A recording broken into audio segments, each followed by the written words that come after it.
Le prix du jeune élève, il est où le jeune élève? Le prix du jeune élève, comme chaque année, tenez, essayez, rattrapez l'ancien. Le prix du jeune élève, chaque année, j'espère qu'ils sont... Retrouvez-le. Voilà, comme chaque année, on récompense... Ça va, Nick? Tout est under control.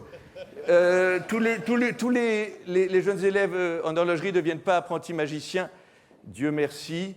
Il y en a qui s'inscrivent dans la tradition qui reste. Voici, pour remettre le prix du meilleur jeune élève, c'est-à-dire l'étudiant le plus talentueux de la première année de l'école d'horlogerie de Genève, la conseillère d'État de Genève, Madame Fabienne Fischer.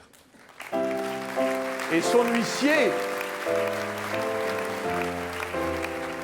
même tout à l'heure, bienvenue Madame, avec un gros cadeau qui n'est pas pour moi.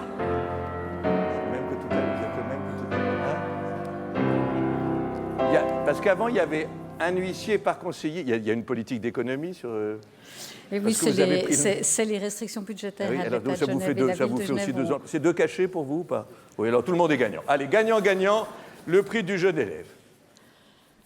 Monsieur le Président, Mesdames et Messieurs les représentants et les représentantes des manufactures, Mesdames et Messieurs, c'est pour moi un immense plaisir d'être avec vous pour cette 22e édition du Grand Prix de l'horlogerie de Genève. Et au nom du Conseil d'État, je me réjouis d'être réunie avec vous ce soir pour récompenser et célébrer les créations horlogères et leurs auteurs qui illustrent à la fois la créativité, la passion et le savoir-faire de cette industrie. Toutes les montres sélectionnées sont de véritables œuvres d'art qui ne peuvent que contribuer au rayonnement de la haute horlogerie genevoise. Ce Grand Prix, à l'instar des nombreux événements genevois qui mettent l'horlogerie à l'honneur, est l'opportunité de souligner, en ma qualité de ministre de l'Économie et de l'Emploi, l'importance de ce secteur phare de l'industrie genevoise, et l'importance que ce secteur soit exemplaire. Les manufactures jouent un rôle moteur pour notre économie. Leur vision à long terme et leurs engagements ont un effet d'entraînement sur l'ensemble du tissu économique.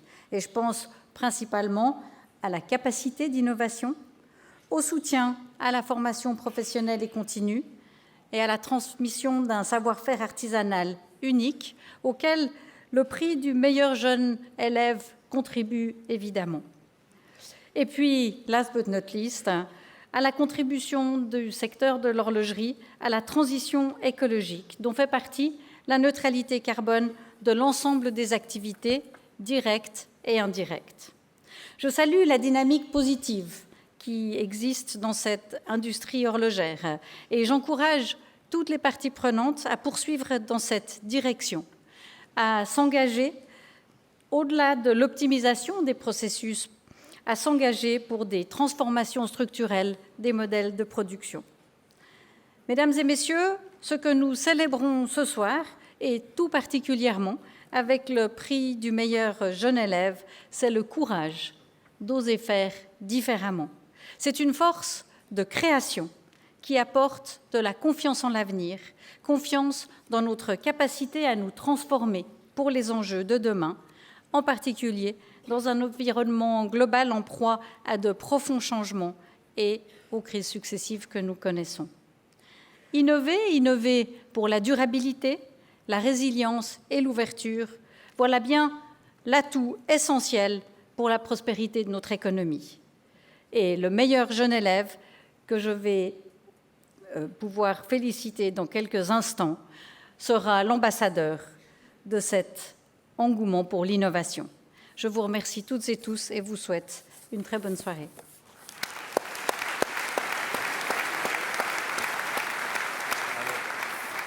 Il y a trop de prix sur ce petit pupitre. Alors attendez, je vais vous faire votre petit ménage, comme je fais chez vous en semaine aussi. C'est gentil. Au Conseil fédéral, c'est moi qui passe. Non, mais madame, moi je veux pas. Je suis ravie de vous voir ici. Des gens simples. Le prix du meilleur jeune élève est attribué à monsieur Simon Debat.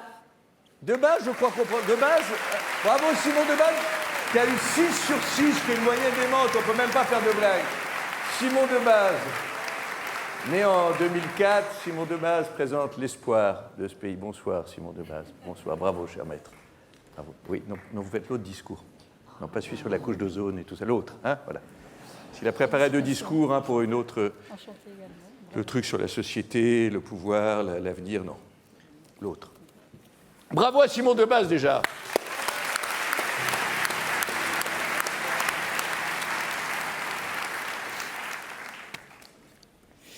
Bonsoir à toutes et à tous. Je suis passionné d'horlogerie. Ça m'a pris par surprise, comme un feu de forêt en décembre, comme un tsunami en plein désert. Yes. Puissante et inattendue, ma passion m'a mené dans un domaine auquel je ne me prédestinais pas. Il y a quelque chose de spécial avec l'horlogerie. On ne fait pas juste un objet, on crée un objet vivant. Son oscillateur bat comme un cœur. Son rouage transmet l'énergie comme des veines.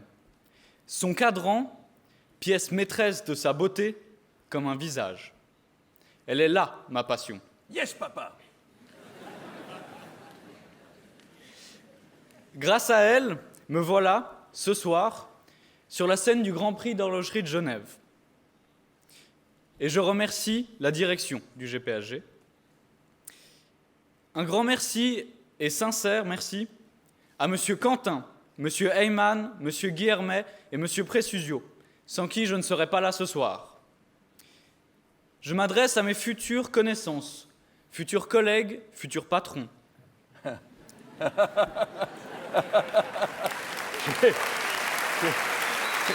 Je passe le CV. Mais à tous aussi, tous, n'oublions pas que les idées nouvelles viennent avec les nouvelles têtes.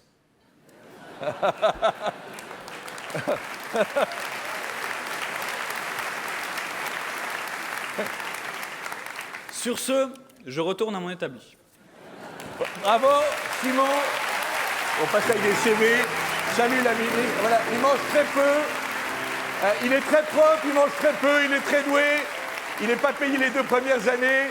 Il y a des possibilités d'embauche pour Simon Debaz. 4 000 là, j'ai 5 000 là. 2 mois de congé payé là, c'est bon. Bravo mon vieux. Merci. T'es un bon.